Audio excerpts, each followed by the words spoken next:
अस्सलाम वालेकुम प्यारे बच्चों, आज हम स्टार्ट करने वाले हैं चैप्टर नंबर 6 और चैप्टर का नाम है एसिड बेस एंड साल्ट। तो डियर स्टूडेंट, मैं आपको बताना चाहूँगा कि इस चैप्टर में जो चीज़ें हमने बेसिकली डिस्कस करनी है, जो कवर अप करनी है ना, उनमें पहली चीज़ ये है कि हम देखने वाले हैं एसिड्स को डिटेल के अंदर।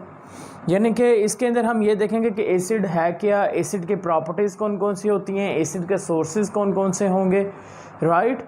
तो इसके अलावा बाद में हम देखेंगे बेस की डेफिनेशन, बेस की आइडेंटिफिकेशन, उसकी प्रॉपर्टीज़ और उसके सोर्सेज।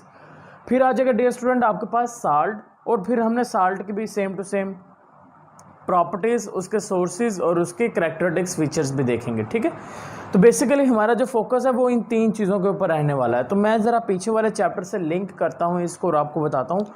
डियर स्टूडेंट, लास्ट जो चैप्टर था वहाँ पर आप लोग पढ़ के आए हैं, सिंपल जो चीज़ें पढ़ी हैं वो हैं आपने एलिमेंट, और आपको करवाया था मैंने कंपाउंड के बारे में बताया था। और एलिमेंट के बारे में मैंने ये कहा था कि जब एलिमेंट्स डियर स्टूडेंट्स मिलते हैं तो एलिमेंट्स के मिलने से जो चीज़ बनने वाली है उसको हम क्या नाम दे देंगे, this one is known as compound. अब यहाँ पर एक प्रॉब्लम थी डियर स्टूडेंट, प्रॉब्लम ये थी कि अगर कंपाउंड की हम बात करते हैं तो कई लाख किस्म के, कई मिलियंस के, several lakh compounds are present. बहुत किस्म के कंपाउंड्स मौजूद हैं। अब उन कंपाउंड्स को स्टडी करना पॉसिबल नहीं है, बहुत मुश्किल है। हर एक कंपाउंड को स्टडी करना बहुत मुश्किल है। तो इस जो प्रॉब्लम है, ये वाली जो प्रॉब्लम, उस प्रॉब्लम का सल्यूशन निकाला, और सल्यूशन निकालने के तौर पर इन तमाम कंपाउंड्स को तीन मेन ग्रुप्स के अंदर डिवाइड कर दिया गया। उनमें पहला जो ग्रुप आया वो था एसिड का, सेकंड ग्रुप आ गया बेस का, और जो तीसरा ग्रुप था वो किसका आ गया, साल्ट्स का आ गया।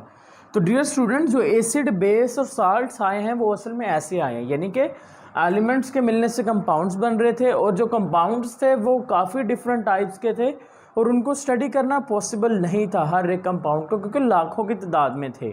और इसी वजह से हमने क्या किया, उन वो जो लाखों की तादाद में कंपाउंड थे ना, उन कंपाउंड्स में से वो कंपाउंड जिनकी खसूसियात आपस में मिलती थी वो हमने ग्रुप्स में प्लेस कर दिए। तीन ग्रुप बना दिए बेसिकली।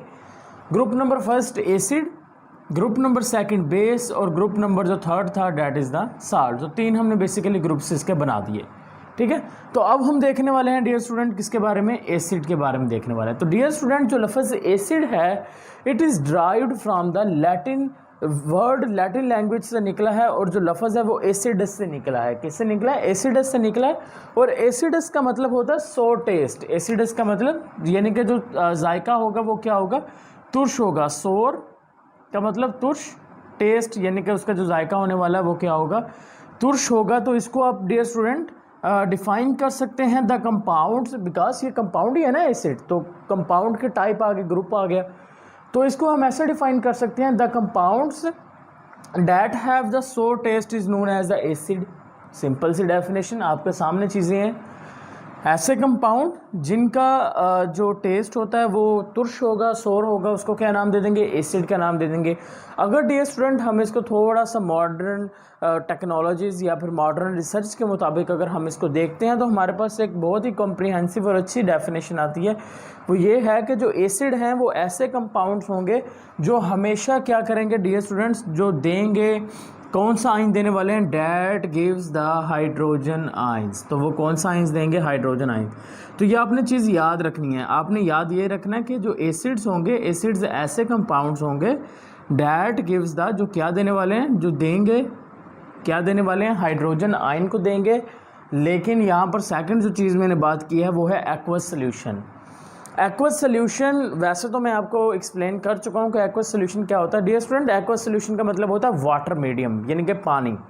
तो अगर हम किसी एसिड को पानी के अंदर डालते हैं, उसके बाद उसको हिलाते हैं, मिक्स करते हैं, तो क्या होगा, जो एसिड होगा वो एक्वस सोल्यूशन यानी कि पानी के अंदर क्या करेगा, हाइड्रोजन आयंस दे देगा। कोई भी चीज़, कोई भी कंपाउंड जो पानी के अंदर हाइड्रोजन आयन दे देता है, हम उसको क्या नाम दे देंगे, हम उसको कह देंगे इट इज़ एन एसिड, वो एसिड होगा। ये निशानी एक किस्म की आगे, किसकी, एसिड के आगे। अगर पानी के अंदर किसी कंपाउंड को डालने पर वो कंपाउंड पानी में हाइड्रोजन आयन रिलीज कर दे तो आप उसको क्या कह देंगे, एसिड का नाम दे देंगे। अब डियर स्टूडेंट हम स्टार्ट करने वाले हैं एक सेकंड टॉपिक, यानी कि इसका एसिड का सब टॉपिक आ जाएगा, वो है source of acids. Dear students अब सोर्स की बात करते हैं तो सोर्स की बेस पर एसिड की दो टाइप्स आ गई हैं, सिर्फ सोर्स की बेस पर। तो एक जो टाइप है उसको हम नाम दे देंगे, पहली जो सोर्स की टाइप आ जाएगी सोर्स ऑफ एसिड, वो आ जाएंगे हमारे पास डियर स्टूडेंट ऑर्गेनिक एसिड, और दूसरी जो टाइप है वो है मिनरल एसिड। पहले कौन सी आ गई ऑर्गेनिक एसिड और दूसरे कौन से आ गए मिनरल एसिड्स, यानी कि दो तरह के एसिड्स होते हैं। अब ऑर्गेनिक एसिड्स कौन से होते हैं या मिनरल एसिड कौन से होते हैं? डियर स्टूडेंट्स वो एसिड जो या तो किसी जानवर के अंदर मौजूद है यानी कि एनिमल के अंदर है, या वो किसके अंदर है या वो प्लांट्स के अंदर हैं। वो एसिड जो या तो एनिमल से हासिल होंगे या फिर वो प्लांट्स से हासिल होंगे, उन एसिड्स को क्या नाम दे देंगे? उनको नाम दे देंगे ऑर्गेनिक एसिड का। अब वो एसिड्स जो हमें हासिल होते हैं मिनरल्स से, उन एसिड्स को क्या नाम दे देंगे? This one is known as a mineral acid. अब मैं यहाँ पर चंद एक एग्जांपल लिखता हूँ डियर स्टूडेंट मिनरल एसिड की। For example dear student hydrochloric acid, hydrochloric acid. इसके अलावा ये आपने याद रखनी है, ये शॉर्ट क्वेश्चन पूछा जाता है कि मिनरल एसिड बताएं। सल्फ्यूरिक एसिड, ठीक है, नाइट्रिक एसिड, और एक आखिरी एसिड रह गई यहाँ पर, वो है फास्फोरिक एसिड, या फास्फोरस भी बोल सकते हैं, जैसे आपको बेहतर लगे आप इसको प्रोनाउंसिएट कर सकते हैं। तो डियर स्टूडेंट अब ये आपके पास शॉर्ट क्वेश्चन नंबर फर्स्ट आ गया कि आपसे पूछेंगे right the examples of the minerals acid. तो आप क्या लिखने वाले हैं? आप लिखेंगे यहाँ पर मिनरल एसिड्स की एग्जांपल के अंदर आपके पास आ जाएगा हाइड्रोक्लोरिक एसिड। हाइड्रोक्लोरिक एसिड को रिप्रेजेंट किससे करना है? एक सैम्बल से। सैम्बल कौन सा होगा? HCl। Is it clear?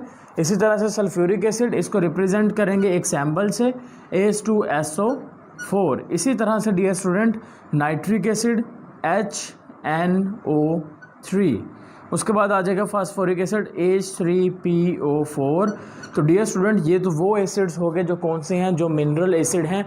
अब हम जिक्र करने वाले हैं वो एसिड जो कौन से होंगे? Organic acid. तो मैं आपको क्लियर करवाता जाऊं, जो ऑर्गेनिक एसिड होंगे डियर स्टूडेंट्स ये इस्तेमाल किए जाते हैं मोस्टली MCQs के लिए, और ये जो मिनरल एसिड है इसके ऊपर शॉर्ट क्वेश्चन आ जाता है, और ऊपर से आपने जो एसिड की डेफिनेशन है वो भी शॉर्ट क्वेश्चन के तौर पर करनी है। Is it clear?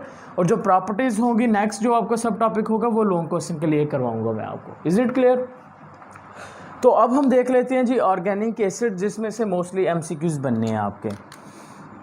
Dear student मैं सिर्फ यहाँ पर चंद एक ऑर्गेनिक एसिड को मेंशन करने वाला हूँ, लेकिन आपकी जो बुक है आप उस बुक को ओपन करें, टेबल जो 6.1 है उस 6.1 टेबल में काफ़ी सारे ऑर्गेनिक एसिड्स का जिक्र है, लेकिन मैं सिर्फ उन ऑर्गेनिक एसिड को लिखूंगा जो मोस्टली MCQs के तौर पर आ चुके हैं या बहुत ही इम्पोर्टेंट है, मैं सिर्फ उनका जिक्र करने वाला हूँ। फॉर एग्जांपल डियर स्टूडेंट्स यहाँ पर मैं लिखने वाला हूँ malic acid. Malic acid, is it clear? अब जो मैलिक एसिड होता है dear student it is present in a apple, सेब के अंदर होगा। इसी तरह से dear student citric acid, where the citric acid is present? It is present in the citrus fruits के अंदर होगा। जितने भी तुर्श फल हैं उनके अंदर कौन सा होता है? उनके अंदर डियर स्टूडेंट आपको सिट्रिक एसिड देखने को मिलेगा। इसी तरह से डियर स्टूडेंट्स आपको फार्मिक एसिड देखने को मिलेगा।